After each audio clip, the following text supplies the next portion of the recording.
Persatuan Wartawan Aceh Timur atau Persawat menggelar pelatihan jurnalistik dengan mengangkat tema meningkatkan integritas dan profesionalitas jurnalistik dalam mendukung pembangunan Aceh Timur yang lebih baik, Sabtu 28 Disember 2019.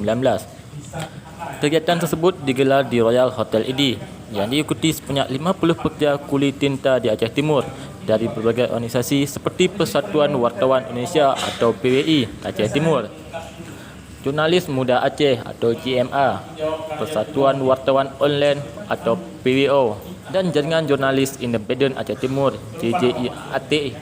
Dalam pelatihan itu, pesawat menghadirkan 3 pemateri iaitu Koordinator Liputan Zero TV yang juga mantan wartawan senior SCTV dari Ikatan Jurnalis Televisi Indonesia atau IJTI Provinsi Aceh, Ferry Effendi, Redaktur Eksekutif Harian Serambi Indonesia, dan juga sebagai pembina Forum Aceh Menulis atau FAMA, beserta Ketua Yayasan Advokasi Rakyat Aceh atau YARA, Safarudin Esa.